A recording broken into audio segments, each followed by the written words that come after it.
Le podcast Tribu est produit avec le soutien de Maroc Télécom. Bonjour les amis, bienvenue sur Radio Ma'alif, un nouveau podcast, un podcast Tribu, à la recherche de nous-mêmes, de notre ADN, de nos mythes, de nos légendes. Voilà, mythes et légendes, c'est le sujet que nous avons imposé au convoqué du jour, monsieur Khalid Moula. Salut Khalid. Salut. Comment ça va? C'est très bien, c'est le deuxième podcast, voilà. C'est ça. On va rappeler, puisque tu l'évoques, tu nous as fait une grosse performance dans la première saison. Tu es encore jeune, on ne comprenait pas grand-chose. D'abord, on comprend à peine qu'on n'a pas encore compris. Mais à l'époque, on ne savait même pas qu'on n'avait pas compris. Un super podcast sur le cannabis, dans sa version juridique, religieuse, économique, historique, économique. C'est super intéressant. Et aujourd'hui, tu viens nous parler de Aïcha. Et je signale, on reviendra là-dessus, que tu as bientôt un livre qui va sortir sur ce thème. Oui. Et on en parlera à la fin. Déjà, explique-nous qui est Aïcha. Alors nous, les musiciens, on la connaît un peu, on la chante en tout cas. Ouais. Mais est-ce qu'on parle bien de la même? Alors, on ne parle pas de la même. On ne parle pas de la même et c'est aussi une introduction pour essayer de... Bon, je vais parler dans un premier temps de Aïcha, mais après, il faut aussi qu'on aborde un petit peu Aïcha des chercheurs, en fait. Aïcha, celle... Aïcha des musiciens. Aïcha des Moussem. Aïcha des Gnaou. Aïcha des Ahmedcha. Exactement. Aïcha des enfants, des petits-enfants. Voilà. Et Aïcha des chercheurs. Exactement. Alors, on commence par laquelle? Alors, on commence juste, en fait, par faire une petite distinction, parce que dans l'imaginaire social, souvent, et ça m'arrive, moi, personnellement, quand je dis, je travaille, ou j'ai travaillé, surtout sur Aïcha, un travail d'enquête de terrain qui a démarré autour de 2013 jusqu'à 2012-2016, pendant 3 ans, avec une observation en fait sur 3 ans, sur différentes périodes, les week-ends, dans la semaine, mais surtout les moussem, pendant 3 moussem. Moi, je travaille sur Meknes, en fait, Aïcha al-Hamdouchia. Mais en général, au Maroc, en fait, quand je dis Aïcha, souvent les gens ils disent « Ah, c'est chouette parce que vous travaillez sur Aïcha Kandisha ». Alors, il y en a 2 Aïcha, en fait. Alors, Aïcha Kandisha, c'est un peu ce qu'on peut traduire par Aïcha la Contessa, que tous les Marocains connaissent, les petits, les grands, etc. Même mon fils, il me parle de Aïcha Kandisha, il ne veut pas sortir la nuit et tout, qui est associé à un imaginaire social et qui a une fonction en fait éducative. Alors, dans ce sens, on distingue entre le mythe de Aïcha et la légende de Aïcha. Aïcha Kandisha relève de la légende. C'est l'Aïcha, le Bahriya, Aïcha de Mogador, Aïcha de Azmour. C'est qui les pieds de... Exactement. En termes de la forme, ça ne change pas. Je crois que c'est une des choses les plus effrayantes qu'on a pu nous mettre dans la tête. Exactement. Une femme comme ça avec c'est mi-humain, mais esprit djinnique. Là, on est sur le principe, chèvre, on est aussi de chameau. De chameau ou de chèvre, ça dépend des versions. Et du coup, là, on est dans cette perspective. Ça me fait plus peur que les films d'horreur, ça. Oui, on se souvient tous, moi, dans mon enfance, je me souviens, en fait, on ne montait pas à l'étage parce qu'il y avait Aïcha. C'était un moyen de contenir, de contrôle. Aïcha, dans ce sens, en fait, la légende sert comme un moyen de contrôle social et aussi éducatif. Aussi. Oui. Et c'est aussi une manière, à mon sens, Aïcha Kandisha, Aïcha la Contessa qui tue les Portugais, etc., pour venger un peu l'honneur des Marocains. En fait, catharsis. Exactement. Violés par les Portugais et tout, et que Aïcha vient détourner le pouvoir. En plus, ça arrive au moment où, effectivement, les côtes sont prises par les Portugais. Donc, on imagine cette dame un peu super-héros de la nuit qui se venge de notre orgueil. Et les Marocains ont toujours fabriqué un peu ces figures de marginalité, ce que j'appelle moi par les figures de la marginalité, mais qui devient un peu central, parce qu'ils fonctionnent, vous allez remarquer que ça fonctionne toujours dans les marges de la société, en fait, c'est jamais en fait dans le centre du pouvoir. Si vous prenez par exemple le cas de la grande ville de Fès, où il y a un pouvoir politique et tout, on va parler plutôt de Malika, de Mira, parce qu'il y a une communauté juive, on va en parler tout à l'heure et tout, parce que ça reflète l'esprit juif, en fait, la Mira. Alors Aïcha Kandisha, c'est une figure un peu qui a servi comme une forme de vengeance un peu de l'honneur marocain, comme on a aussi, on s'est servi aussi des saints, plusieurs saints en fait, faiseurs des miracles, qui transforment en fait le désert en fait de rien, il le transforme à quelque chose en fait via la nourriture, comme c'est le cas de Bouya Omar d'ailleurs. De rien en fait il transforme ce lieu en un lieu sanctuaire où autour de lui il y a des activités économiques et du coup autour de ça doit faire appel à une famine, ça j'imagine, ou un manque ou un et ça a une fonction aussi économique parce que toutes les tribus fonctionnaient de cette manière. Quand on n'a pas un saint, il faut l'inventer. Parce qu'en fait, le saint n'a pas qu'une fonction religieuse, il a aussi une fonction économique autour de lui, il y a des activités, il y a un moussem. Bien sûr. C'est un centre de profit. Exactement. Alors, Aïcha Hamdouchia. D'accord, donc on oublie Khandisha. Khandisha, exactement. Aïcha Hamdouchia. Alors, ce qui, en fait, revient souvent, c'est que lors des fêtes religieuses, comme c'est le cas, par exemple, de Moulid, en fait, la naissance du prophète, par exemple, on assiste à des pratiques impliquant musique, trance et déguisement, qui en fait dans le cadre de la Aïcha al-Hamdouchia. Et ça se passe où ça se passe à Meknès en fait, à Sidi Ali Ben Hamdouch, à 20 km, même à 15 km loin de Meknès. Et plusieurs sociologues marocains sollicités par les médias pendant cette période-là de Moussem vont décrypter le phénomène à la hâte. Au sens, en fait, on donne une analyse marquée par une sorte de simplification, en fait, de la figure de Aïcha. La plupart, en fait, pour eux, il s'agit de la survivance des pratiques pré-islamiques, archaïsme, voire, en fait, de la résistance ou de résistance de l'ignorance. Et si, en fait, la question dont je partais, moi, en fait, qui constitue, en fait, je dirais, le squelette de mon livre, et si les choses n'étaient pas aussi simples que ça. Et c'est cette thèse de la survivance présentée par déjà les écrits coloniaux et reprise par un nombre important des sociologues locaux, en fait, les Marocains, et aussi européens, parce qu'ils sont partis dans le même délire, en fait. Ils ont reproduit la thèse coloniale. Donc, en gros, la première thèse qu'on avait, c'est la survivance. C'est quelque chose qui vient du pré-islamique. Pré-islamique qui résiste. Voilà, de la superstition. Plus judaïque, c'est pas de l'islam, c'est pas de l'œuvre islam, et du coup, on va distinguer entre l'islam orthodoxe, l'islam un peu, je dirais. Et toi, tu es en train de dire que c'est pas ça. Je dis, en fait, c'est pas si simple que ça. Okay. C'est beaucoup plus complexe que ça. En fait, si le phénomène existe, et on est dans un. Et du coup, en fait. Le Moussem, il existe encore. Toujours. Bien sûr. Là, par exemple, pendant ces 2 années de crise, oui, bien sûr, ça a été interdit, mais avant, en fait, c'est facilement 200 000 visiteurs, en fait, dans une semaine, oui. La grotte de la Laïcha, je ne sais pas si on doit le dire maintenant, non, la grotte de la Laïcha, ça se loue à 40 millions de centimes, 400 000 dirhams. Ah, il y a une grotte. Ah oui, il y a une grotte de Aïcha. Qu'est-ce que ça veut dire, la grotte de Aïcha? Là, on va aller doucement, parce qu'on pour raconter d'abord un peu je te laisse dérouler ça. Pour raconter un peu le mythe de Aïcha, qui est assez important, mais juste en fait pour dire qu'il est reprise par un nombre important de sociologues locaux, n'était que, en fait, Aïcha, c'est ça la question aussi, une deuxième question, est-ce que Aïcha n'est pas que l'arbre qui cache en fait la forêt? Et que par ethnocentrisme européen et par un certain conformisme à la dite thèse en fait de survivance, etc., on est allé chercher la simplicité en fait dans la présence de Aïcha, et que Aïcha en fait en réalité a un rôle extrêmement important dont on va parler notamment chez les chouafat, les voyantes et les efféminées. Et le culte de Aïcha qui nous intéresse, c'est un culte de la marge qui libère le corps de formes de domination. Aïcha en fait prend en fait en charge les hommes qui ont des problèmes de sexualité, ou des hommes en fait qui n'assument pas en fait leur homosexualité. D'accord. Donc quand tu dis efféminé en fait. Exactement. Quand tu dis efféminé, c'est homosexuel. Exactement. D'accord. Aïcha qui nous intéresse. C'est homosexuel et un peu travesti. Quoi. Exactement. Et Aïcha qui nous intéresse en fait ici. Elle va s'occuper de ces personnes qui ont du mal à trouver leur place dans notre société, parce dans le conservatisme. Exactement. Parce que Aïcha de la survivance en fait de la thèse coloniale, c'est Aïcha qui est en fait rattachée à la prostitution sacrée au temps de Carthage. On va retrouver la figure de Aïcha aussi historiquement, en fait, on va la retrouver. Du coup, en fait, on va ramener cette Aïcha au temps de Carthage et dire, en fait, c'est que la prolongation de cette forme préhistorique, pré-islamique, etc., qui a existé, en fait, qui figure, en fait, dans l'islam marocain. Mais Aïcha qui nous intéresse ici possède, en fait, Aïcha al-Hamdouchia et pas Aïcha Khandisha. Aïcha al-Hamdouchia possède la sexualité, le corps des efféminés, et donne aussi pouvoir à certains voyants, chouafat. En contrepartie, on voit en elle une mère protectrice. Des marginaux. Exactement, on l'appelle Mouima.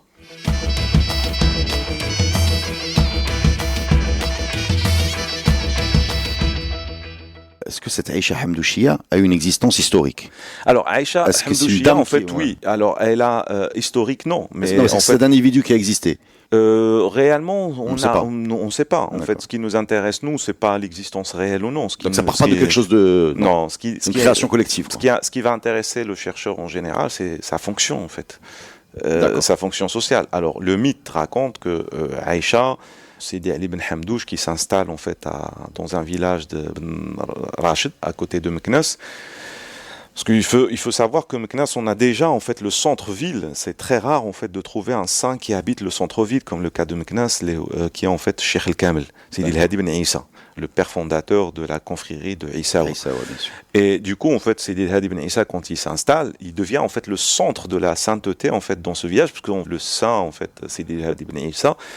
Un certain nombre de récits le coïncident avec le pouvoir de Sultan Moulay Ismail. Et du coup, en fait, il y a une confrontation entre les deux, entre le sultan très puissant, qui voulait pas en fait que Sidi El-Hadi Ben Issa s'installe à Meknès et qu'il leur dit en fait il part. Sauf que Sidi El-Hadi Ben Issa, en lui disant en partant, il lui jette un sort et lui il part en fait, il quitte la ville et le ventre en fait de Moulay Ismail en fait gonfle. Plus l'autre il s'éloigne, plus le ventre en fait de Moulay Ismail gonfle. Et à un moment donné en fait, Moulay Ismail comprend en fait que faut le faire revenir. Exactement, parce qu'il lui a jeté un sort. Et du coup il le fait revenir. Et il l'installe juste à côté de lui. D'accord. Il lui donne en fait son sanctuaire en fait. Et du coup en fait c'est une manière de reconnaître en fait la double sainteté. L'un il dit à l'autre bon vous êtes un roi saint et moi je suis un saint. D'accord. Et du coup chacun s'installe en fait dans un territoire isolé. Et c'est aussi l'alliance du politique et du surnaturel. Exactement. Qui est l'histoire en fait après les Mérinides, c'est l'histoire du Maroc en fait, parce que c'est le passage de la dynastie fondée sur la Asabia, la solidarité tribale, fondée par les Moahides à partir du Xe siècle, vers des monarchies fondées sur la descendance religieuse. Et quand Sidi Ali arrive, bien tard en fait, même si certains récits en fait, ils vont le coïncider avec Sidi El-Hadi Ben Issa, mais en réalité en fait, ce sont deux périodes très différentes. Mais quand il arrive, il doit occuper un espace très marginal. Et du coup en fait, il devient en fait le saint de la ruralité. Il part dans le rural. Et dans cette ruralité, il s'installe. Il a un disciple qui s'appelle Sidi Ahmed Drouri. Sidi Ahmed Drouri, c'est son disciple, pas marié, rien du tout. Il rend service à son maître, Sidi Ali Ben Hamdouche, qui n'est pas marié. Et les deux ne sont pas mariés. Sidi Ahmed, il dit à son maître, écoutez, il faut que tu te maries, tu as l'âge et tout, il faut laisser des descendants, leur donner, transmettre la baraka et tout. Et Sidi Ali lui dit, pour ça, en fait, il me faut une femme bien précise, si tu veux. Il dit, ça c'est le récit, en fait, parce que sur 3 ans, j'ai ramassé plusieurs récits. Je vous raconte le récit qui revient le plus, en fait, qui concorde avec un certain nombre de rituels. Après, les rituels, ils peuvent changer par la suite. Et il lui dit, je veux Aïcha Soudania. Et Sidi Ahmed lui dit mais le Soudan c'est très loin. Il dit mais t'as qu'à fermer les yeux, en un clin d'œil tu vas te retrouver en fait dans le palais de le sultan Ol-Khair. Et en un clin d'œil effectivement en fait il se retrouve. Il est où ce sultan Au Soudan. D'accord. Il se retrouve en Soudan, c'est l'Afrique de l'Ouest. Exactement. Ouais. Vous allez voir en fait le sud, c'est la naissance même des dynasties au Maroc. Sri al-Hamra, le sud, le Soudan, Tafilal, les Almoravides. Exactement. C'est en fait le centre de dynastie au Maroc, c'est la mixité en fait qu'on n'a jamais réussi en fait à enseigner au Maroc. C'est le noir, il est extrêmement présent en fait dans bien sûr. Or aujourd'hui on l'écarte. Bon, on l'a dit dans tous nos podcasts à peu près. Exactement. Et du coup c'est une noire, fille d'un sultan qui lui-même en fait a un esprit médjinnique mais humain et tout.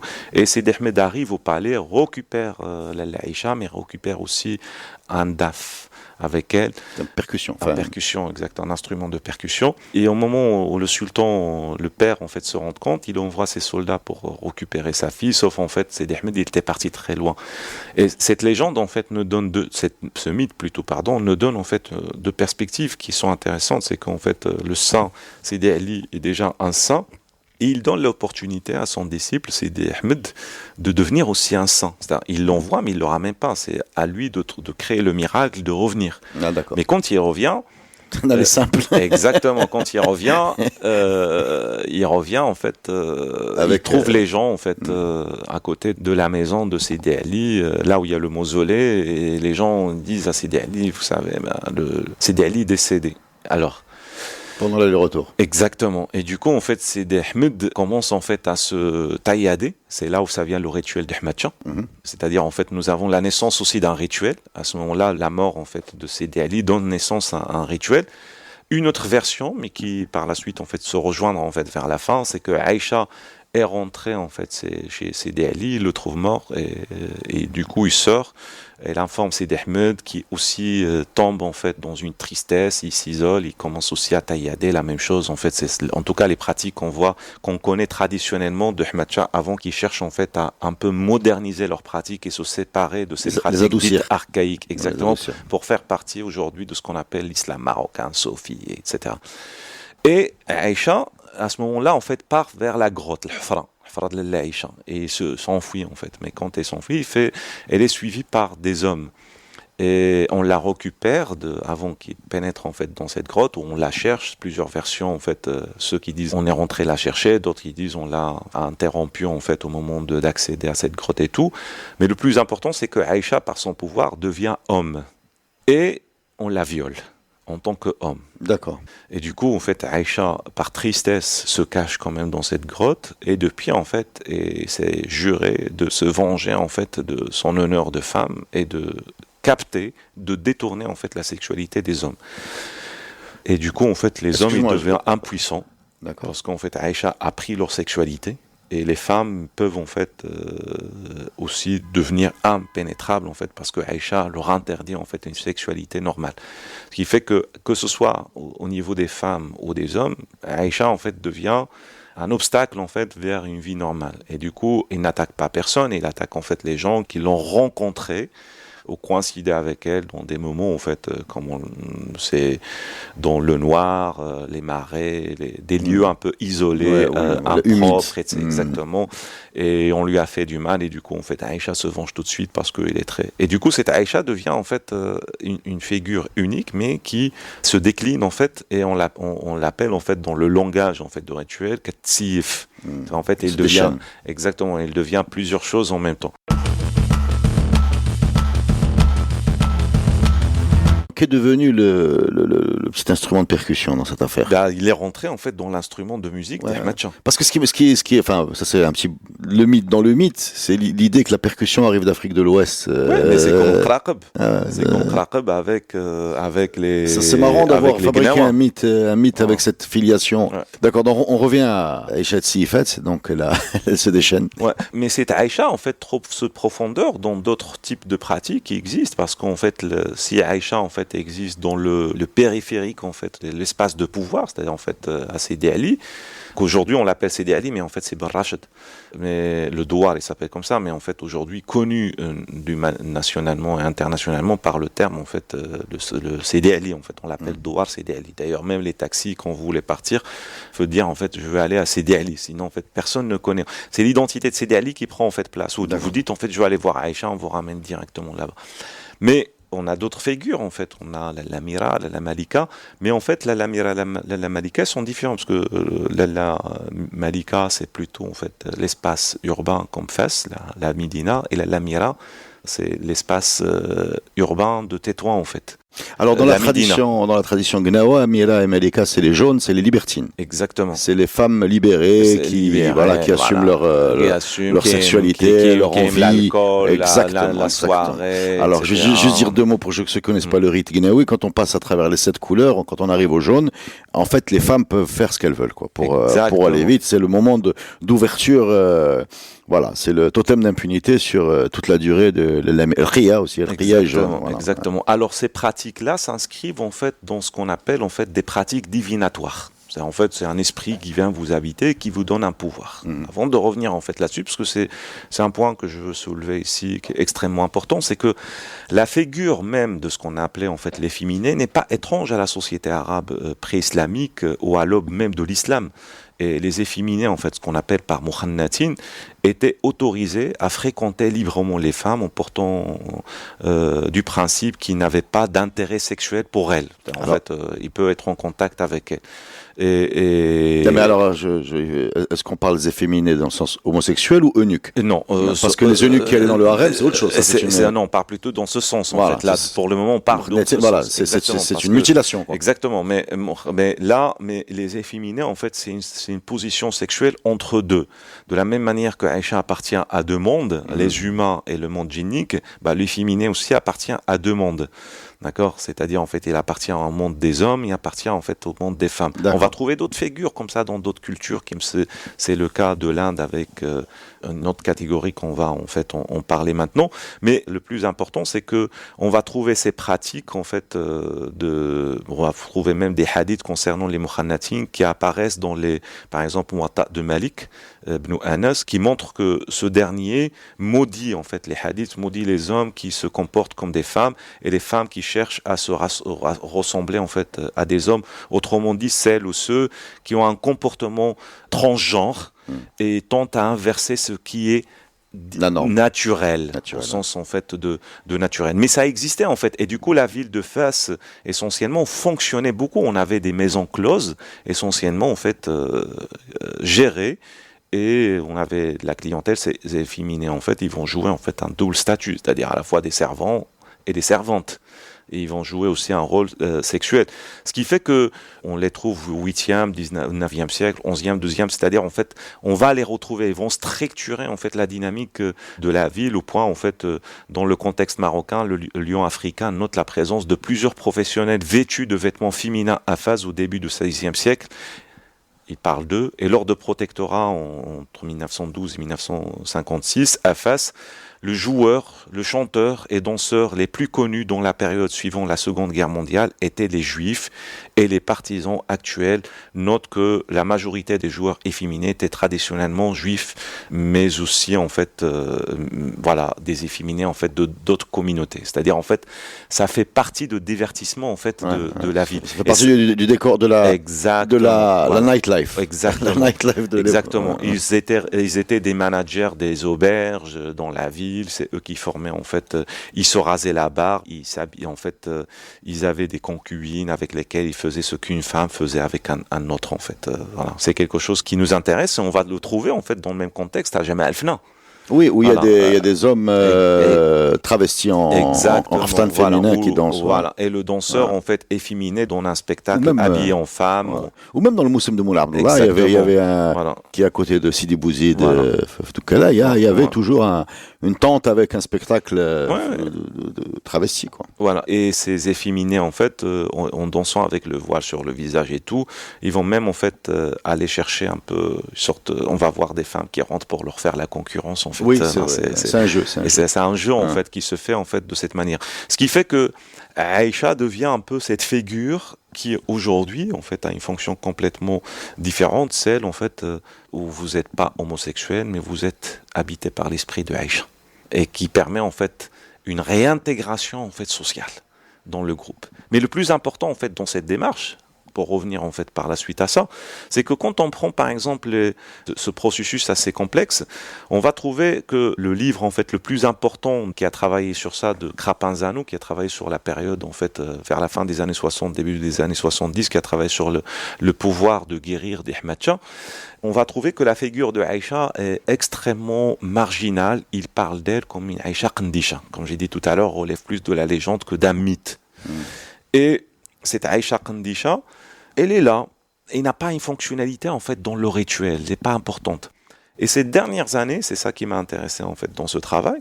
Déjà, Krapinzano décrit en fait un monde complètement masculin. Il a travaillé quand, Krapinzano ? Fin des années 60, début des années 70, et son livre en fait fait notoriété en fait dans le monde anglo-saxon. Le livre était traduit par la suite en français vers des années 2000 et tout. Et ce qui m'intéressait en fait moi à la première visite, que cette étude a été faite dans le cadre en fait d'un travail financé par la Commission européenne d'un projet sur la conservation de patrimoine rituel, en fait musique, danse et tout ça, ce qui va avec. Et entre guillemets, c'est dommage en fait qu'au Maroc, il fait ce type de recherche. Bon, toutes les recherches malheureusement sont financées par les Européens. Et du coup, cet espace est devenu féminisé, extrêmement féminisé, au point en fait on va voir que les hommes ils sont devenus très marginaux. Plus que ça, le pouvoir de guérir, en fait, la baraka, ce qu'on appelle par la baraka, ça transmis par les femmes, mais va vers les hommes. Il y a très peu de femmes shrifat, mais beaucoup de hommes shorfa.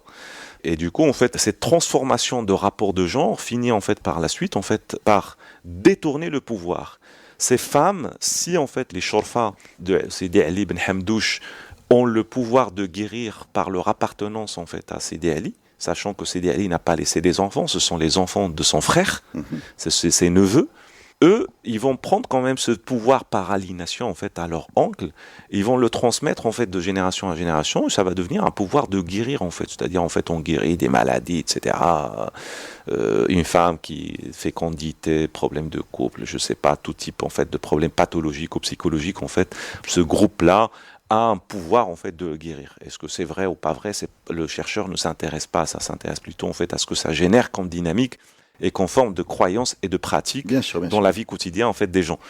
Et ces chouafat en fait pour arriver et intégrer cet espace, ils vont passer par une figure féminine. D'abord, les femmes ne sont pas shorfa, des sherifat, très peu en fait. Et du coup, en fait, en plus, ils passent par une figure qui féminine, noire et venant d'ailleurs, et qui en fait subit en fait une forme de violence. Et du coup, les shorfa se retrouvent dans une position complètement marginale.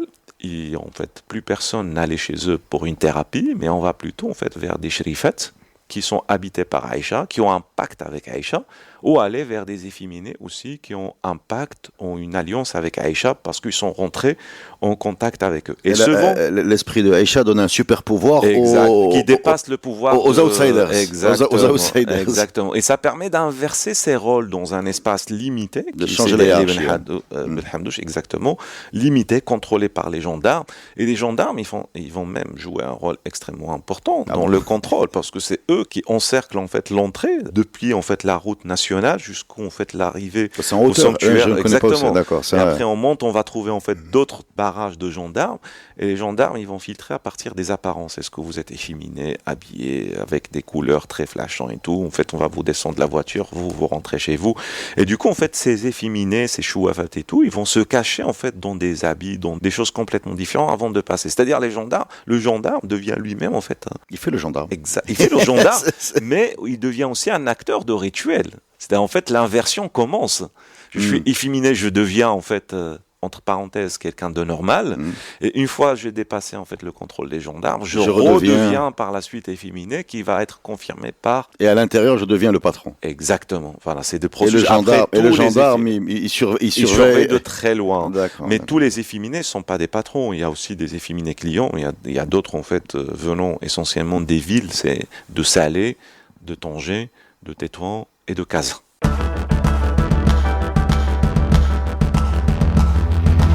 Est-ce que tu es en train de nous dire que Sidi Ali Ibn Hamdouche, c'est un rendez-vous homosexuel? Non. Parce que si c'était le cas, je suis très surpris qu'il n'ait pas créé de scandale. Non, il y avait des scandales, bien sûr. Il y avait un grand scandale, en fait, à Sidi Ali en 2006. Il y avait même des médias qui en parlaient. Il y avait même des parlementaires, en fait, qui ont posé la question qu'il faut interdire ce site, il faut interdire ce rituel, etc.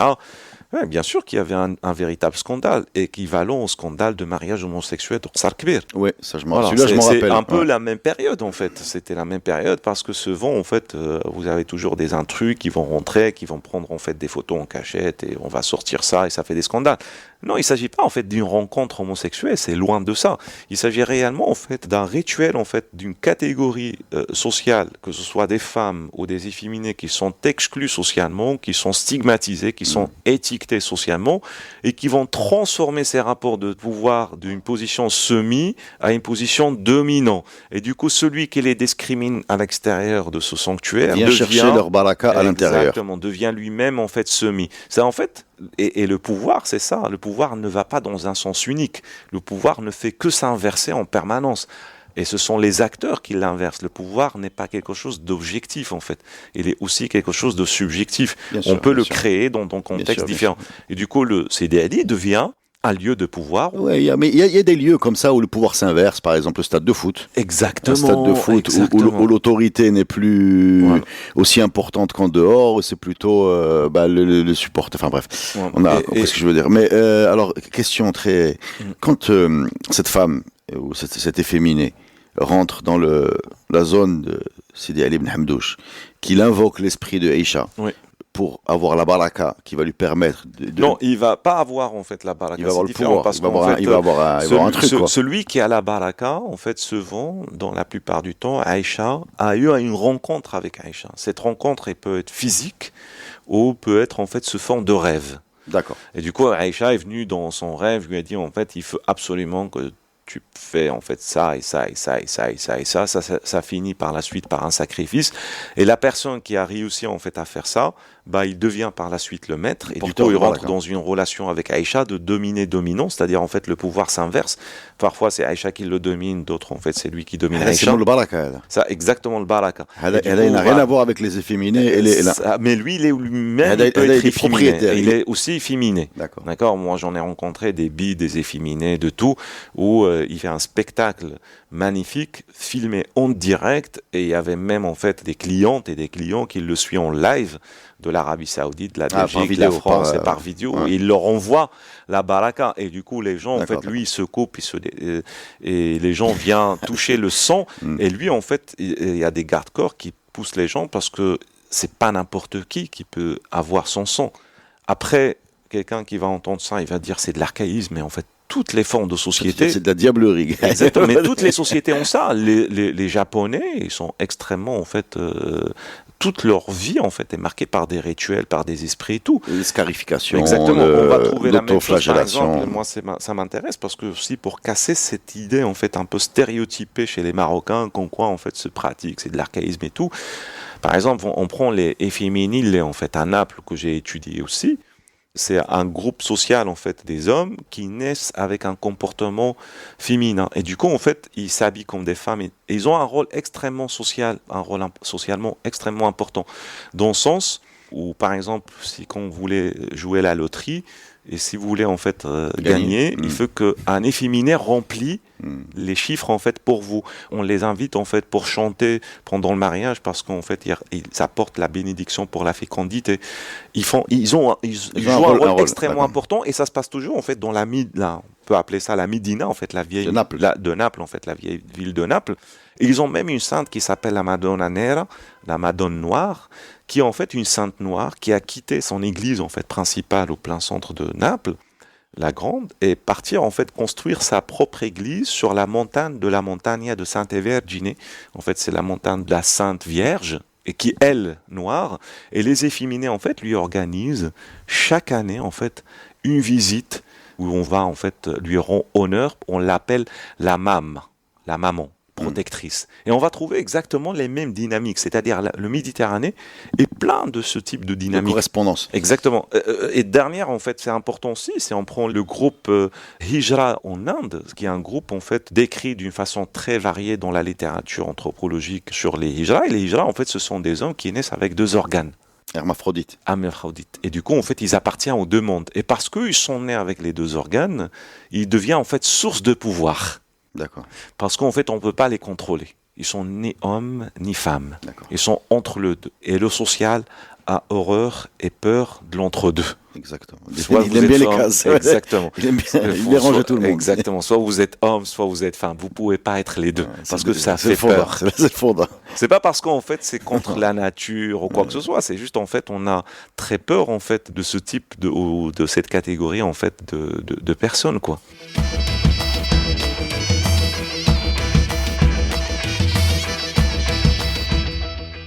C'est fou le mythe de... Oui, je reviens juste sur le rituel. Donc, pour que je comprenne, on a un village en hauteur. C'est Ali Ben Hamdouche. Dedans, il y a les gendarmes qui gardent. Ça se passe pendant Eid el-Moulid. Eid el-Moulid, donc, une fois par an. Vous allez avoir des porteurs de baraka. Ouais. Ils existent. Enfin, ils sont là. Les enfants, Voilà. en fait, les descendants du saint. D'accord. Ceux-là, on va les voir pour leur demander quelque chose. On a toujours fonctionné comme ça. Voilà, donc on leur demande, Exactement. règle un problème, on leur donne des cadeaux, bien sûr. Exactement. Voilà. Donc ça c'est le circuit classique. Classique. Ça c'est le classique d'El Moulay Ibrahim. Enfin, Exactement, ça, qu'on va c'est trouver un peu partout. Voilà. Partout. Maintenant le circuit spécifique de Ces 10 dernières années. ces 10 dernières. Ouais, c'est récent. C'est très récent. On va aller très loin. C'est 2 décennies, en fait. C'est 2 décennies. Ouais. C'est une autre catégorie d'acteurs qui sont les homosexuels. Voilà, les efféminés, moi je les appelle parce qu'on d'accord. on a l'interdiction d'utiliser le terme homosexuel parce que c'est Où ça y compris dans le cadre du projet, parce que quand on travaille, Ah d'accord. on a Mais des qui vous chartes interdit éthiques. Les Européens, par exemple, quand on travaille, ils nous saoulent avec un cadre, en fait, éthique. On ne doit pas utiliser beaucoup de termes. Et du coup, en fait, le seul qu'on avait le droit d'utiliser, c'est efféminé. D'accord. Donc les efféminés. Parce que réellement, tous les efféminés sont pas homosexuels et tous les homosexuels sont pas efféminés, en fait.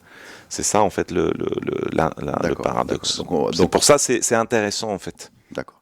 Bon, après, c'est difficile de dire X est homosexuel, X ne l'est pas. Donc, on va rester sur les approches. Exactement. Voilà, c'est sa sexualité, on va pas enfin, on peut pas on n'a même pas poser la question, mais disons qu'il est travesti, quoi, en fait. Il est habillé en femme. Ouais, exactement. Ça, c'est un fait. Ouais. Voilà. Donc, on a ces efféminés qui sont là et qui, possédés par l'esprit de Aïcha, sont également porteur de baraka. Ouais. Alors comment, à quoi on voit qu'il est possédé par l'esprit d'Aïcha? Qu'est-ce qu'il fait pour être possédé par l'esprit d'Aïcha? Est-ce que il ramène chez Haja? Je sais pas. C'est quoi en fait, le il faut process? savoir une chose, c'est qu'à l'intérieur des mondes de mondes ou des mondes, parce que c'est des mondes en fait, c'est pas un monde, c'est un monde au sens pluriel du terme. À l'intérieur des mondes, par exemple, des chouaf et des chouafettes, vous avez de tout. Par exemple, moi, j'ai travaillé avec un chouaf qui a une licence en sciences islamiques de la fac de département des études islamiques de Tétouan. D'accord. Et qui est parti vivre 1 an en Turquie et 1 an au Sénégal pour apprendre en fait le monde invisible. On l'appelle en fait l'ihkam. Du coup, en fait, le monde invisible, c'est pas quelque chose qu'on appréhende avec amateurisme. En fait, il faut être initié, il faut être extrêmement vigilant parce qu'en fait, le pouvoir il peut s'inverser très vite. Et du coup, cette catégorie des acteurs qui ont passé par un rituel, par l'ihkam, par un examen et qu'en fait, ça a été confirmé par la suite par les différents esprits, y compris le Bacha Hammo, qui en fait, on considère que c'est le père de la Aïcha qui a dit « Ok, lui, c'est bon », parce qu'on a dormi dans le sanctuaire, on a dormi dans la grotte X, etc. C'est le Bacha Hammo qui valide les... Exactement. C'est un récit, chacun, en fait, chaque chouaf raconte, donne naissance à lui-même. C'est vrai ou pas vrai, ce qui m'intéresse, parce que moi, je les ai observés dans la pratique. Alors justement, elle ressemble à quoi cette pratique? Alors, c'est ça ma cette question. pratique, en fait, va ressembler, vous avez 2 types, en fait, de chouafat ou de chouaf. Vous avez un type, en fait, qui va se donner, en fait, un spectacle à travers son propre corps. D'accord. Et du coup, c'est de l'automutilation, etc.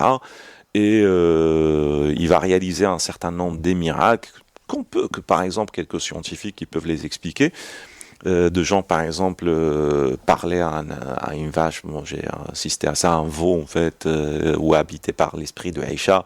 Le mec, il égorge, en fait, le veau ne veut pas tomber, il est égorgé et tout. Et à un moment donné, moi, par naïveté, parce que j'étais choqué, c'était une manière de se défendre, en fait, parce que moi, quand je rentrais le soir à la maison, je laissais les lumières allumées. Je dis à ma femme, je vous jure. Ce podcast, je rentrais à 4h du matin, j'allumais toutes les lumières et je restais tu vois, le matin, en fait, parce que j'étais habité, et en plus c'est habité par la musique, en fait, de Gnawa, de Issawa, et qui accompagne, en fait, ça, et moi je peux pas être extérieur à ça, il fallait que je rentre, en fait, dans ces rituels, et ça m'arrivait aussi de faire de la transe avec eux, etc. Et j'avais une super équipe avec moi. Bon, je rends hommage quand même surtout à Zaki Archiraj, qui était mon assistante sur le terrain, qui était magnifique en fait. Soumeya, Soufiane, tous ces jeunes en fait, parce qu'on faisait le terrain à plusieurs mains en fait. Je les remercie, une équipe. Et du coup en fait, ça c'est le premier type. Non mais il faut nous finir le veau. C'est quoi le miracle? Alors le miracle en fait, il tombe pas. Moi je dis au mec, mais je pense qu'il a pas assez égorgé. Il me regarde, il me dit non. C'est la puissance de Aïcha qui le laisse en fait debout. Et tout le monde le regarde et tout le monde, en fait, Allahu Akbar et tout. Parce qu'en fait, le monde, c'est pas un monde, en fait, de coffre ou quoi que ce soit. C'est un monde dans lequel, en fait, l'islam orthodoxe vient croiser, en fait, un islam dit, entre parenthèses, populaire et s'inverse, en fait, en permanence. C'est-à-dire, en fait, il faut pas avoir la foi, il faut avoir Nia. C'est ça. Voilà, c'est Nia qui compte. En fait, la foi, c'est dans le monde orthodoxe, l'iman. Et Nia, c'est dans le monde rituel. C'est-à-dire, en fait, les gens utilisent des termes exacts, ils ont leur propre imaginaire, ils ont leur propre manière métaphysique de voir le monde. C'est pas que le chercheur, moi, je viens pas projeter, en fait, mes idées, en fait, sur eux. Et du coup, en fait, c'est des choses qu'il réalise lui-même, il se coupe, il y a du sang qui sort de partout, et quand il finit son rituel, il a plus rien. Ah, il est cicatrisé. Il n'y a plus de cicatrices. D'accord. Quasiment. Même les cicatrices n'existaient pas. D'accord. Et en soi, en fait, c'est le corps qui devient, en fait, véhicule.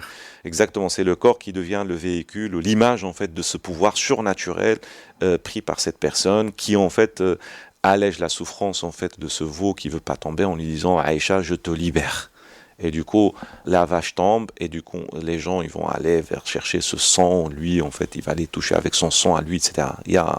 Vous avez en fait d'autres types de chouaf et de chouafat qui, c'est pas leur corps en fait qui va être en scène. En fait, la mise en scène ne passe pas par le corps, mais passe par le savoir-faire.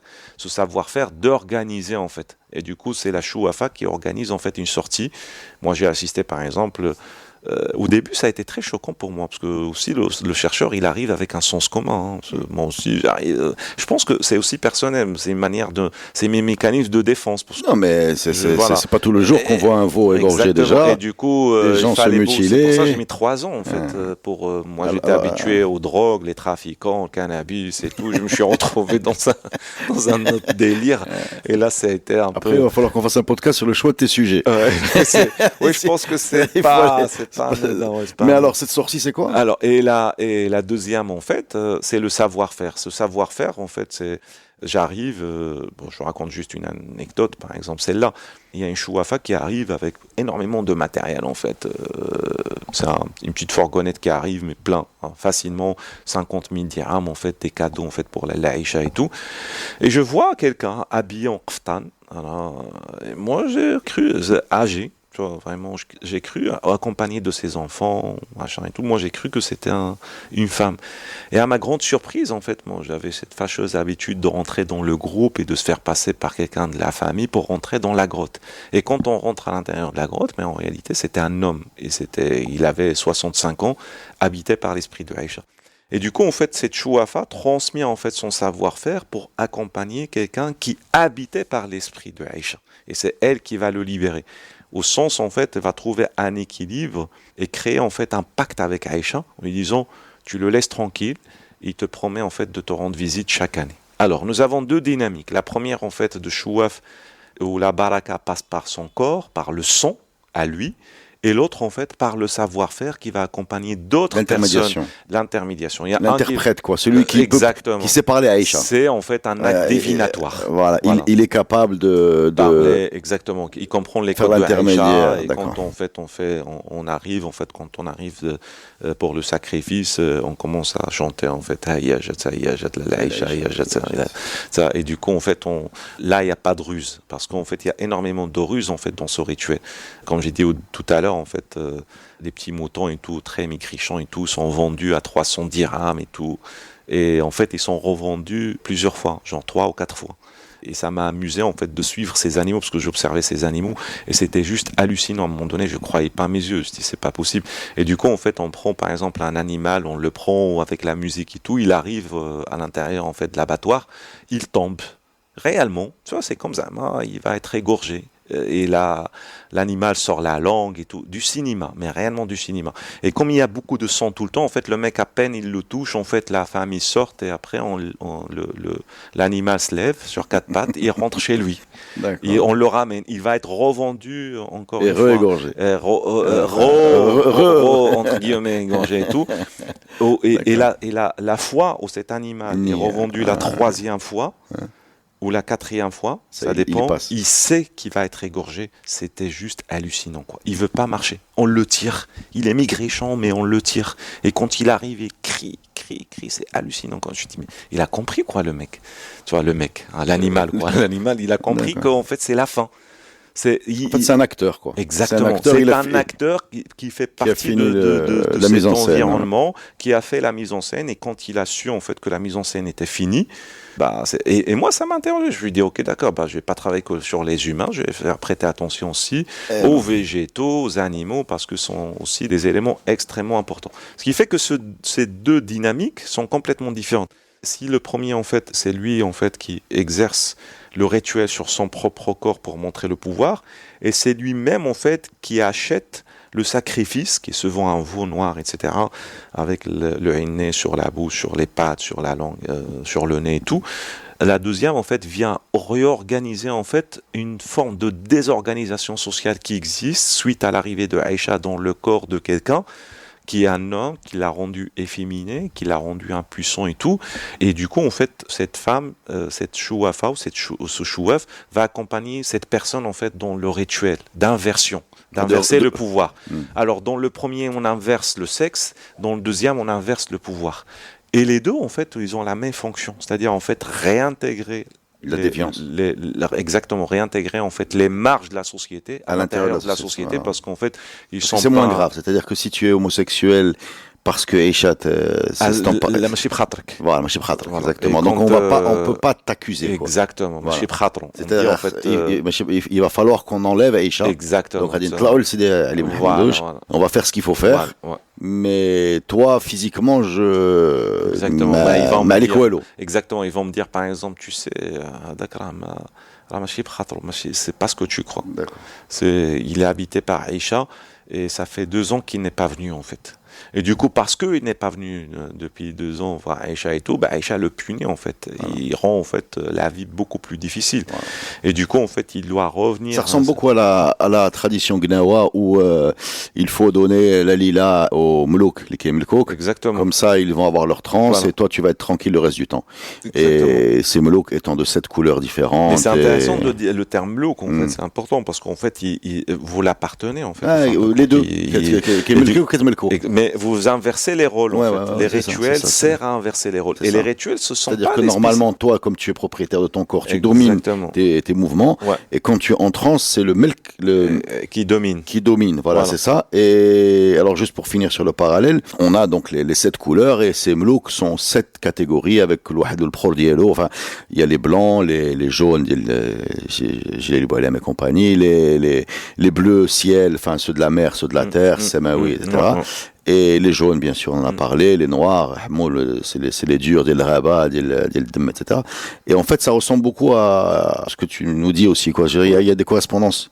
Chez les Gnawa, en fait, parce qu'il faut savoir que même si ça se passe en fait dans le chef-lieu d'Ehmacha, les Gnawa jouent un rôle extrêmement important parce que c'est eux qui accompagnent beaucoup en fait ce rituel. Parce que Aïcha est extrêmement présente en fait chez les Gnawa. Et ce qui a favorisé aussi cette présence, c'est que les Ahmadcha, ils voulaient un peu, quand ils ont vu en fait le pouvoir pris par ces femmes à travers Aïcha, ils ont essayé à un moment donné en fait de disqualifier ces femmes en les traitant de prostituées, machin et tout, et aussi de disqualifier Aïcha en disant Aïcha n'existe pas, il n'a jamais existé, c'est juste du blabla, ces gens-là en fait ils veulent juste profiter de l'ignorance des gens et tout, avec cette logique de halalun alayna wa haramun alaykum, c'est licite pour nous, c'est interdit pour vous, mais ils n'ont pas réussi. Ils ont même écrit en fait une pancarte sur le sanctuaire de Sidi Ali en disant en fait que Sidi Ali est très loin de ce type de pratique anti-islam, anti la vraie religion, etc. Et par ce type d'annonce et par ce type de pratique, ils l'ont fait parce qu'en fait ils ont vu que leur pouvoir thérapeutique leur échappe aujourd'hui, il ne leur appartient plus. Bien sûr. Et ils n'ont fait que renforcer en fait le pouvoir féminin des efféminés en fait dans ce lieu, et ça a transformé complètement le village parce que une grande partie des maisons, soit achetées ou des garages et tout, appartient à ces chouafats et chouafs qui viennent d'ailleurs. Et ces chorfas, en fait, on profite d'une autre manière par la location des maisons. C'est un écosystème, bien sûr. C'est un écosystème un peu très complexe, quoi.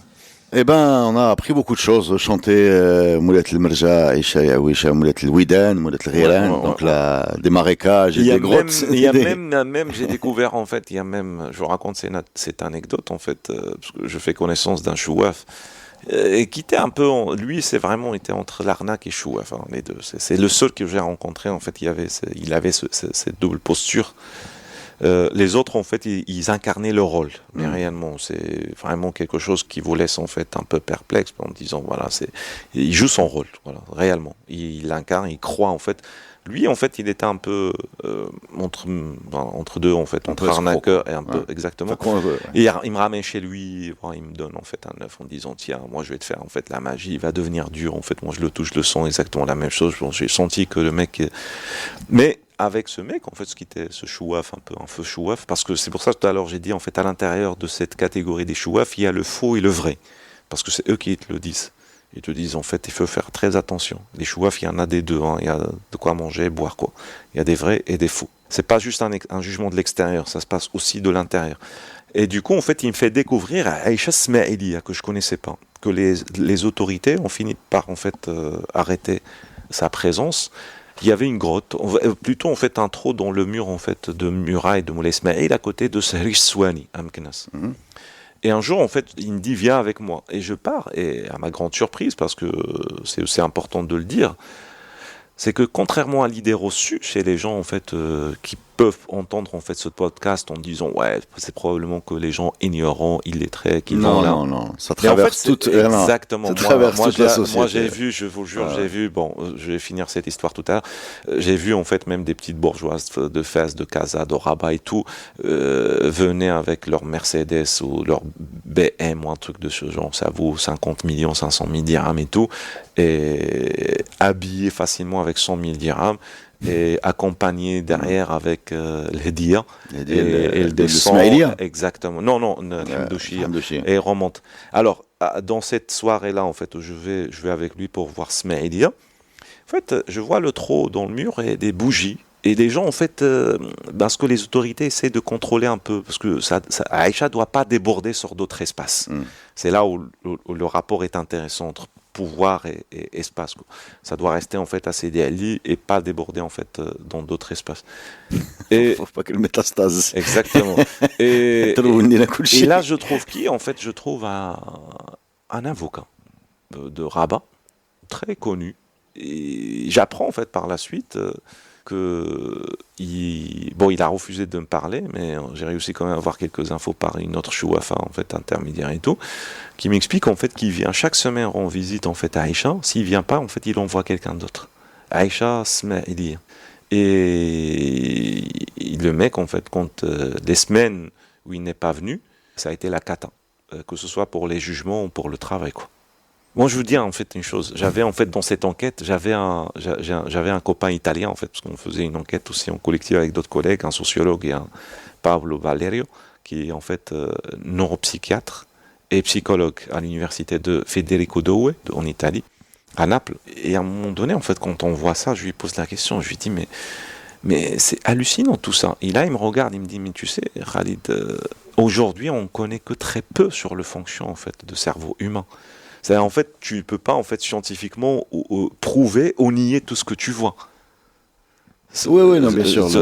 C'est des choses, en fait, très complexes, en fait. Et cette dynamique, en fait, non, il faut y rajouter le pouvoir d'autopersuasion, voilà. Il y a beaucoup de choses comme ça, la ritualisation il y a même des choses presque scientifiques qui font partie de ce monde-là. Enfin, pour venir par exemple au football, quand il y a une séance de tir au but, de pénalty à la fin du match, on demande aux tireurs de visualiser le ballon dans les filets. Ouais. L'imaginer rentrer. Ouais. Et c'est des vrais coachs mentaux qui demandent de faire ça. C'est pas des. Parce que en fait, c'est ce qu'on me dit en fait un ami juriste en fait de travail. Il me dit, mais vous savez, c'est entre guillemets en fait, l'imagination aujourd'hui fait partie en fait de souffrance au travail. C'est-à-dire en fait, parce que l'imagination c'est l'humain. Vous retirez à quelqu'un en fait l'imagination dans ce qu'il fait, en fait vous lui retirez son humanité. Eh ben, c'est une très belle conclusion. Merci. Et nos sociétés, en fait, à travers Aïcha et ses figures, ils font figure d'une grande imagination, en fait, de renouvellement de notre histoire orale, de nos mythes, et les intégrer, en fait, dans une société qui se modernise et qui ne pose, en fait, la question, comme il dit, en fait, un sociologue français, Latour, où il dit « Nous n'avons jamais été modernes, au fin de compte ». Parce qu'en fait, on est toujours rattrapé par ce type de tradition et par ce type de dynamisme. Eh ben merci. On en sait plus sur Aïcha. Alors Aïcha, je résume, c'est une femme noire, violée, donc c'est quand même doublement, triplement la marge. C'est-à-dire, on est dans le martyr, quoi. Enfin, c'est le personnage persécuté, voilà, persécuté. C'est le mot qui va devenir l'esprit des minorités sexuelles et la façon de le réintégrer par une inversion de pouvoir dans un espace limité, dans un temps limité. Exactement. Est-ce que c'est ça? Est-ce que j'ai juste... Exactement. Et qui se déplace. Et qui vient dans les rêves. Vient dans les rêves. Bon. Eh ben, faites de beaux rêves, chers lecteurs du podcast. Merci Khalid et à bientôt les amis sur Radio Ma'arif.